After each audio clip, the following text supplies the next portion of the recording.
रुपयाचे करार झाले, तरुणांचं स्थलांतर 1200 कोटी रुपयाचे या ठिकाणी करार झालेत आणि नवीन उद्योग सुरू होत आहेत आणि यासाठी राजसाहेब ठाकरे आणि नरेंद्र मोदी हे जर एकत्र आले तरच या महाराष्ट्राचा विकास होईल. या दृष्टिकोनातून आम्ही हे सगळे 1200 कोटीचे उद्योग आले. तुमचं म्हणणं आहे? गुजरातच्या मुद्द्यावर मी उत्तर देऊ इच्छितो. माझे मित्र पक्ष ज्या वेळेस सत्तेत होते, काँग्रेसचं महाविकास आघाडी सरकार होतं, तेव्हा फॉक्सकॉन वेदांताचं पूर्ण रिपोर्ट यांनी तपासून घ्यावा. यांच्या सरकारने परमिशन नाही दिली, यांच्या सरकारच्या काळामध्ये फाईल पासच नाही झाल्या म्हणून तिकडे गेलं. ते काही असं छोटं फळ नाहीये किंवा वस्तू नाहीये की नेलं आणि उचलून ठेवलं. कमिशन, तोडीपाणी, सचिन वाझे, अनिल परब, बीएमसी मध्ये कोरोना घोटाळा. माझा मुद्दा रोजगाराचा. मला सांगा किती उद्योग आले इथं? रोजगारामार्फत मागच्या टर्मला जे 1200 कोटीचे करार झाले आणि जे स्वयंरोजगार आहे, पंतप्रधान सूक्ष्म अन्न प्रक्रिया उद्योग, त्याच्यामार्फत अनेक छोटे छोटे उद्योग इथे चालू झाले. एक मेडिकल हब जळगाव जिल्ह्यामध्ये आला आहे, तो 1100 कोटीचा. त्याच्या मार्फत लोकांना रोजगार मिळत आहेत.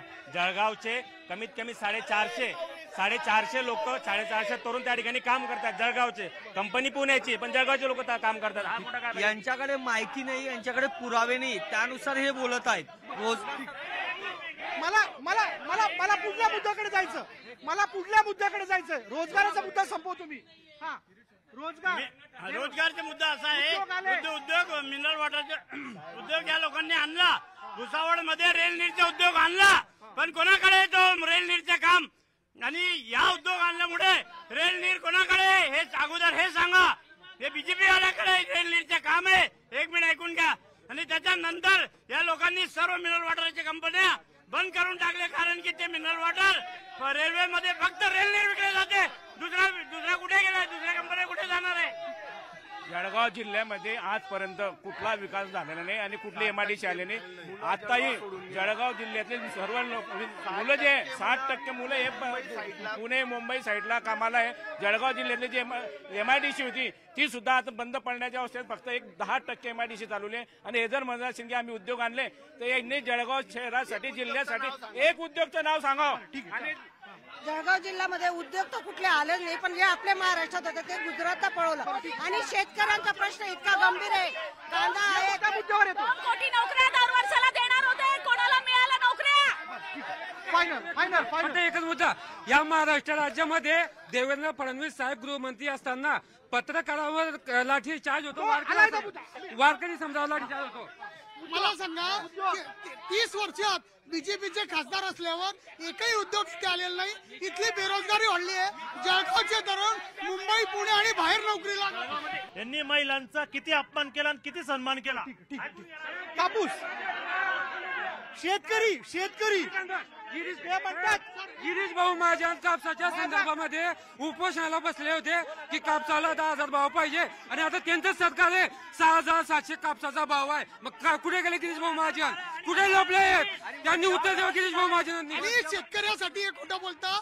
यांनी पोखरा योजना असेल, विहिरीच्या योजना असतील, ज्या ज्या शासकीय योजना असतील त्या किती योजना राबवलेल्या आहेत, फक्त कागदावर आहे. लोकांना कुठेही त्या योजनांचा लाभ भेटलेला नाही.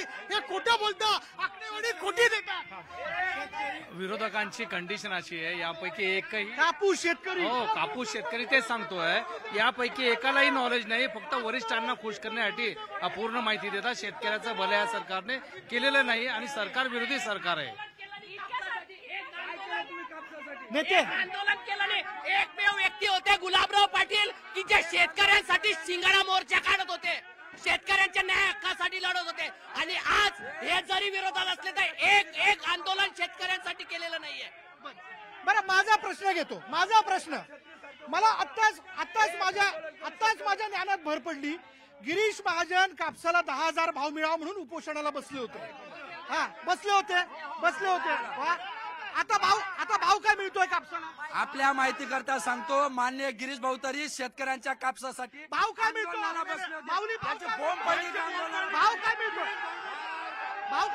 6,000. गिरीश महाजनने 10 वर्षापूर्वी आंदोलन केलं होतं 8,000 रुपये मिळण्यासाठी आणि आता 6,000 मिळतो. गिरीश महाजन शेतकऱ्यांच्या प्रश्नाकडे लक्ष देत नाहीत. ते फक्त सत्तेवर नसले तर आंदोलन करतात, सत्ता मिळाली की करप्शन करतात. यांना गिरीश भाऊवरती बोलण्याचा एकही अधिकार नाही. अरे गिरीश भाऊ तरी रस्त्यावर उतरून शेतकऱ्यांकरता आंदोलन केले, शिंगडा मोर्चा तुम्ही काय केलं? पण माझं असं म्हणणं आहे, शेतकऱ्याला भाव मिळाला का? शेतकऱ्याला भाव मिळतोय ना, म्हणून तर शेतकरी गप्प आहे. हे कुठे यांनी कुठे आंदोलन केलं? एकही आंदोलन यांचं दाखवा की यांनी शेतकऱ्यांसाठी आंदोलन केलं, रस्त्यावर उतरले, एकही केलं नाही.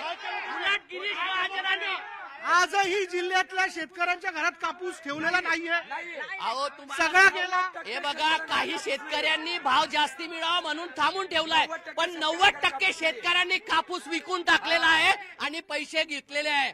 यांनी जर असं असलं असतं तर यांनी आतापर्यंत इतकं आग पेटवली असती, पण यांच्याकडे मुद्देच नाहीये. जर मला सांगा, गिरीश महाजन 5-5 दिवस शेतकऱ्यांसाठी उपोषण करू शकता, बाबा 2 दिवस उपाशी राहू शकत नाही. मला माझा प्रश्न आहे, त्यांनी असं म्हटलं, माझा मुद्दा पूर्ण होऊ द्या, मी माझ्या मुद्द्याला सोडणार नाही काही. माझा मुद्दा शेतकरी हिताचा आहे. मला एक उत्तर द्या. तुम्ही जर एकाच बाजू धरून चालत असाल, मी आलो ना तुमच्याकडे, मी तुमच्यापासून सुरुवात केली, मी तुमच्यापासून सुरुवात केली, यापुढे सांगतो, मी तुमच्यापासून सुरुवात केली, चर्चा होऊ शकत नाही. वर्षभरापासून शेतकरी दिल्लीच्या बॉर्डरवर बसले, आंदोलन करत होते. 700 शेतकरी मेले, त्याच्यात शहीद झाले. त्याबद्दल मोदी साहेब फक्त 5 मिनिटं त्यांना वेळ देऊ शकले नाही. फक्त 5 मिनिटं त्यांना. शेतकरी आंदोलनाला वर्षभर बसले, त्यातले 700 शेतकरी शहीद झाले. ते म्हणतात की जिल्ह्यातला शेतकरी जो आहे, कापूस उत्पादक शेतकरी, त्यांच्या कोणाच्याही घरात भाव नाही, म्हणजे कापूस त्यांनी ठेवलेला नाहीये. त्यांचं असं म्हणणं आहे की ज्यांना अधिकचा भाव मिळावा असं वाटतं त्यांनीच कापूस ठेवलाय. सगळ्यांचा कापूस हा विकला गेला. खरं आहे का? योग्य भावाने?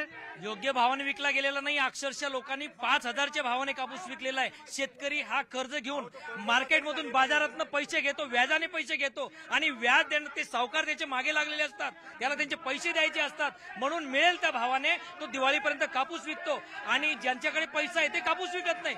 मात्र जो खरा शेतकरी आहे त्याच्यावर अन्याय होतो, त्याला व्याज भरावं लागतं. आणि आज शेतकऱ्याचं कमीत कमी 7 ते 8 हजार एका शेतकऱ्याचा एका क्विंटल. केळीचा मुद्दा, केळीच्या मुद्द्याला घेऊन बोलू. केळीच्या मुद्द्यावरती जळगाव जिल्ह्यामध्ये आतापर्यंत विचार झालेला नाही. जे कोल्ड स्टोरेज चालू होतं सौद्याला, ते चालू असून सुद्धा बंद पडलेलं आहे आणि नुसतं त्यांनी मतदानाचं सुख घेतलं आणि केळीबद्दल कोणताही विचार आतापर्यंत केलेला नाही.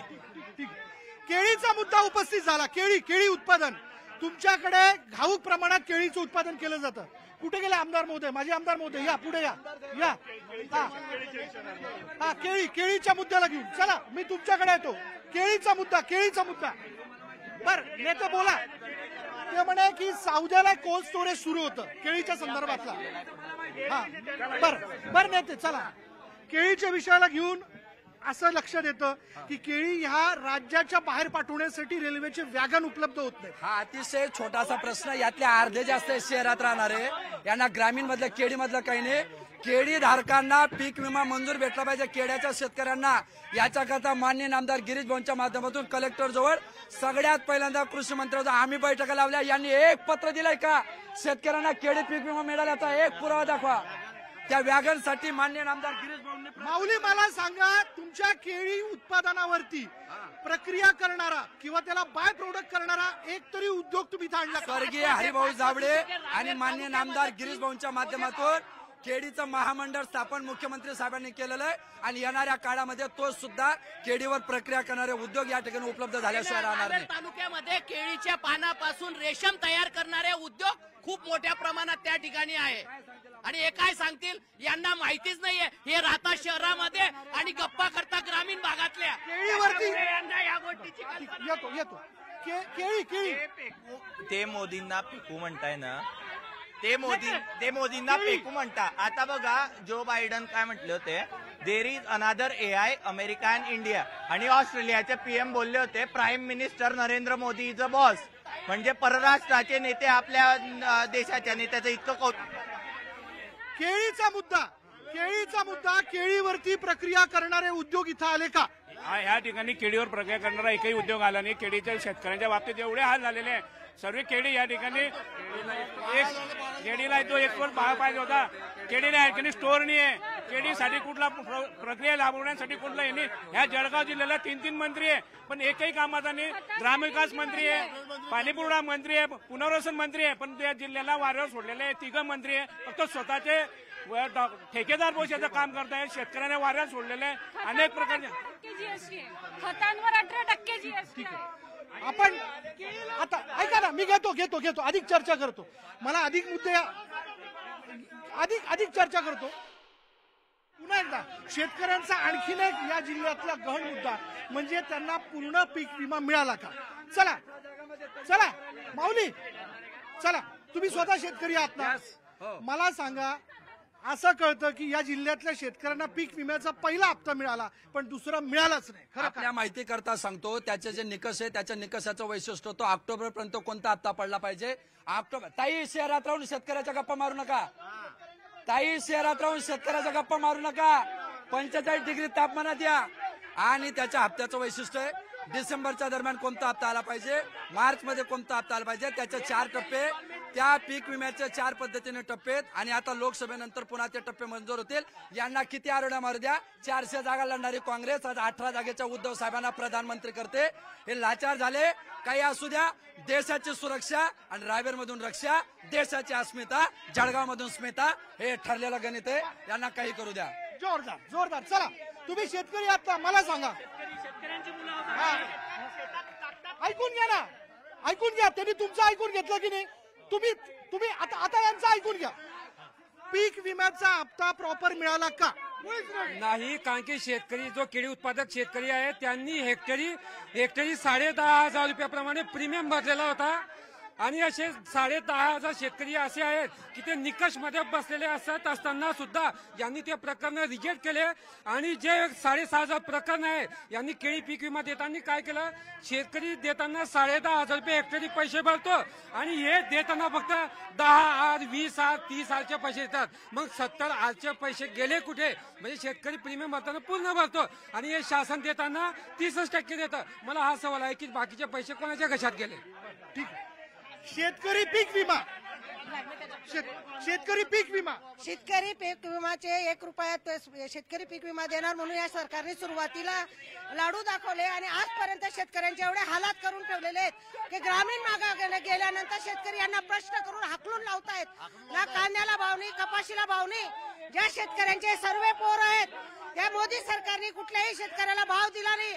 आणि हे म्हणतात मोदी जिंदाबाद, मोदी. आपण शेतकऱ्याचे पोर असल्यानंतर शेतकऱ्यांचे काय आले ते आपल्याला आपल्या गावा पातळीत गेल्यानंतर या लोकांना अक्षरशः हाकलून देत आहेत लोक.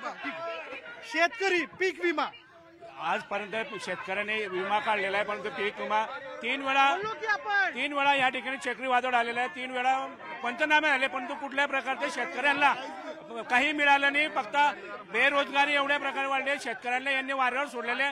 फक्त एक घोषणाबाज सरकार आहे. या जळगाव जिल्ह्याला जनता बघते की कोण आजपर्यंत शेतकऱ्याला काय मिळालंय. कुठल्याही प्रकारचे पीक विम्याच्या माध्यमातून 1 रुपया शेतकऱ्यांच्या खात्यात आला नाही.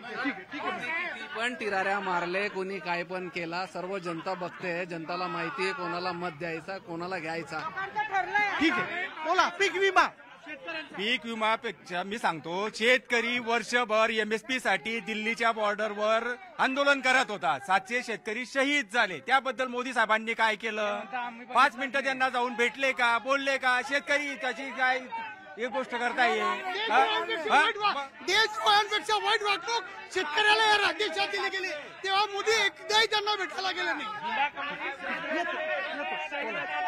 ये पीक बीमा में बोल रहे हैं. पीक बीमा किसको मिला है? एक बार मिला, अब तक बाकी शेतकरी हर रोज घूम रहा है आधार KYC करने के लिए. एक के भी खाते में पैसा आया है क्या? एक पर भी नहीं है. लोग हमारे पास डेली आते हैं ऑनलाइन. किसानों के बारे में बोल रहे हैं, किसान खेड़े गाँव के लोग शहर में चक्रा मार रहे हैं. एक के भी अकाउंट में पैसा आया है क्या? आधार KYC हो रही, इनकी साइट चलती नहीं ऑनलाइन की, कहाँ से बोलेंगे? हा, येतो तुमच्याकडे. 2 मिनिटं सर्वांनी ऐकून घ्या. माझं एक निर्मळ मत असं आहे की शेतकऱ्यांचा पीक विम्याच्या बाबतीतला जो विषय मला माहित नाही, मी शहरातला स्पष्ट बोलतो. शेतकऱ्यांच्या खतावर 18% GST तुम्ही लावलेला आहे. दुसरी गोष्ट, शेगड्या फुकट वाटल्या. गॅस सिलेंडर तुम्ही 350 रुपयाचं 1200 रुपयाला केलं. पेट्रोल तुम्ही महागाई केली. तुम्ही शेतकऱ्याचा विमा महागा केला. आज ट्रॅक्टर घ्यायला जा 18% तुम्हाला हे लागतो. आणि फोर व्हीलरला 8% लागतात. हे कुठल्या प्रकारचं आहे ते मोदी? निलेश भाऊ, आपण राष्ट्राचं बघू अगोदर आपण राष्ट्राचं बघू. मला सांगा, जळगाव जिल्ह्यामध्ये 12 वर्ष झाली गिरीश महाराजांचं सध्या इथे ओला आहे. काय केलं गिरीश भाऊंनी जळगाव शहरासाठी? राष्ट्राचं ठीक आहे, मोदीजी असतील, राहुल गांधी असतील, उद्धव साहेब असतील, करत बसतील. यांनी जळगावसाठी किती पैसे आणले, रोजगार किती आणले, इथे कोणतं मेडिकल हब आणलं का? इथे जळगावसाठी काही नाही. उद्धव साहेबांच्या काळात झालंय ते उद्धव साहेबांच्या काळात माहिती द्या. कोरोनामध्ये झालंय ते बोलू नका. तुमचा प्रश्न काय? माझा प्रश्न एकच आहे, माझ्या जळगाव शहराचं, माझ्या जळगाव जिल्ह्यासाठी यांनी काय बोंब पाडली याचं उत्तर द्यावं यांनी फक्त. ठीक आहे, त्यांचा थेट प्रश्न. शेतीच्या विषयावर ताईंनी 1 मिनिट ऐकून घ्या, 1 मिनिट शांतता घ्या, फक्त 1 मिनिट शांतता घ्या. ताईंनी जे सांगितलं की बाबा शेतकऱ्यांच्या बाबतीमध्ये जे महाविकास आघाडीच्या नेत्या आहे सुप्रियाताई सुळे, ते गॅलरीत 6 कोटीचे वांगे म्हणजे उगवू शकतात. त्यांच्याकडनं तुम्ही काय शेतीची अपेक्षा कराल सांगा मला? 6 कोटी रुपयाचे गॅलरीत वांगे उगू शकता का? यांना माहितीये का वांगे कुठे उगतं, केळी कुठे उगते, कपाशी कुठे उगते, हे माहितीये का? भुईमुग कुठे उगतो? अरे यांना शेतीचं माहिती नाही, फक्त दिशाभूल करणं यांना माहिती आहे. आणि शेतकरी हा महायुती बरोबर आहे. येणाऱ्या 13 तारखेला मतांच्या जोरावर यांना दिसून जाईल की किती शेतकरी महाविकास. जळगाव जिल्ह्यामध्ये 53,886 शेतकऱ्यांनी केळी पीक विमा काढला होता. पैकी 390 कोटी 62 लाख रुपयाचं अनुदान हे शेतकऱ्यांना भेटलं. आता तुम्हाला काय शेती कळते? तुम्हाला यांना काय अधिकार शेतीवर बोलण्याचा? 4 कपाशीचे वाण, 4 ज्वारीचे वाण हे सांगू शकतात का? आणि हे म्हणतात की या जळगाव जिल्ह्यात काढलं मेडिकल हब. या जळगाव शहराची ओळख ही सुवर्णनगरी होती, ती बदलून आता एज्युकेशन हब, शैक्षणिक नगरी. या ठिकाणी BAMS, MBBS, महाराष्ट्रातला पहिला होमिओपॅथिक कॉलेज या जळगावमध्ये माननीय आमदार गिरीश भाऊंच्या माध्यमातून, केंद्राच्या माध्यमातून या ठिकाणी आलं. 1500 कोटी रुपयाच्या विकासाचं काम या जळगावमध्ये सुरू आहे. हे फक्त केंद्राच्या माध्यमातून एज्युकेशन हब म्हणून डेव्हलप होतं. जळगाव जिल्हा एज्युकेशन हब म्हणून डेव्हलप होतोय का? नाही, जळगाव जिल्ह्यात एज्युकेशन हब नाही. उलट या आपल्या विद्यापीठामध्ये एवढा मोठा भ्रष्टाचार चाललेला आहे, ते विद्यापीठ बंद करण्याची वेळ आलेली आहे. आणि मी असं म्हणतो, हे दोन्ही आघाडी आणि युती हे 2020चे मॅच आहेत. सरकारी तिजोरी लुटण्याचं हे सगळं नियोजन आहे. नरेंद्र मोदीने 370 कलम, राम मंदिर वगैरे चांगल्या गोष्टी केल्या, आम्ही अप्रिशिएट करतो. रेल्वे रस्ते चांगले केले, अप्रिशिएट करतो. आणि राजकीय चोरांना जेलमध्ये ठेवलं, हे पण अभिनंदन करतो. पण त्याबद्दल भाजपचे राजकीय चोर आहेत गुलाबराव, खडसे, महाजन, अनिल पाटील यांना जेलमध्ये का ठेवत नाही? हुकुमशाही सुरू होणार आहे म्हणून आम्ही मोदींना विरोध करत आहोत. तोडी पाणीवाल्यांनी पाणीवर बोलू नये. सकाळी अर्ज टाकायचा, संध्याकाळी अर्ज मागे घ्यायचा, अशी पद्धत यांची आहे. सकाळी अर्ज टाकला की संध्याकाळी पैसे घ्यायचे, ही पद्धत यांची आहे. मी दुसरीकडे, मला मुद्दा सोडायचा नाही. तुम्ही शिक्षणावर या ठिकाणी बोलले, मला फक्त दोन उत्तर द्यायचे. शिक्षणाचा हब तयार करायचं म्हणतात ना, तर मला फक्त एक उत्तर द्यायचं. राष्ट्रीय विद्यालय कोण बुडवतं आहे, नूतन मराठा कोण बुडवतं आहे, त्याच्या मागे कोण आहे हे संपूर्ण जिल्ह्याला माहिती आहे. जे शिक्षण संस्था बुडवत आहेत ते नवीन शिक्षण संस्था कुठून आणतील हे त्यांनी उत्तर द्यायला पाहिजे. कोण बुडवत आहे याचं उत्तर सर्व जिल्ह्याला माहिती आहे. या जिल्ह्यामध्ये नूतन मराठा कशा पद्धतीनं त्याचं खच्चीकरण करण्यात आलं, राष्ट्रीय विद्यालयाची जागा हडप करण्यासाठी कशा पद्धतीने संस्था ताब्यात घेण्याचा प्रयत्न केला, जामनेरच्या गरुडांच्या शाळा कशा पद्धतीने हडप करण्याचा प्रयत्न केला, याचं सगळं उत्तर जळगावातल्या सगळ्या मतदारांना माहिती आहे. आणि त्यामुळे जळगावचं शिक्षणाचं हब आणण्यापेक्षा ते कसं मोडून काढता येईल हा प्रयत्न पावली येतो उत्तर देतो. शेळगाव बॅरेजचा प्रश्न जो पूल का होत नाही आहे, आश्वासन आज झाले तो रावेर यावल तालुक्याची कनेक्टिव्हिटी वाढली असती, रोजगार वाढला असता, येणं जाणं आम्हाला 35 किलोमीटर मध्ये आलं असतो, आम्हाला 55 किलोमीटर यावं लागतं रावेरच्या लोकांना. एज्युकेशन ते म्हणतायत की पालकमंत्र्यांनी, खासदारांनी प्रयत्न करून इथे एज्युकेशन हब तयार केलं. यांच्याकडनं कळतं शिक्षण संस्था बुडवल्या जात आहेत. नूतन महाविद्यालयाचा नूतन संस्थेचा प्रश्न उपस्थित झाला, राष्ट्रीय विद्यापीठाच्या भागेचा प्रश्न उपस्थित झाला. बाबासाहेब आंबेडकरांनी भारताला संविधान दिलं आणि संविधानमध्ये आपल्याला मूलभूत गरजा अन्न वस्त्र निवारा आणि त्याच्यासोबत शिक्षण भारताची प्रगती शिक्षण शिवाय होणार नाही. पक्षमित्रांना विचारावं की त्यांनी खासगीकरणमध्ये 62,000 शाळांना खासगीकरण का करत होते.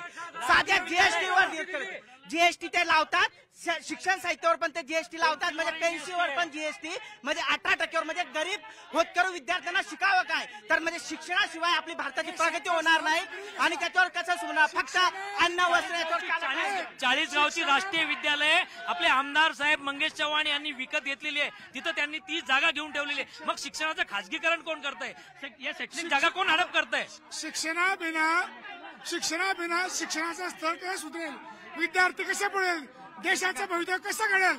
शिक्षण हे बीजेपीने महाग केलेलं आहे. जळगाव जिल्हा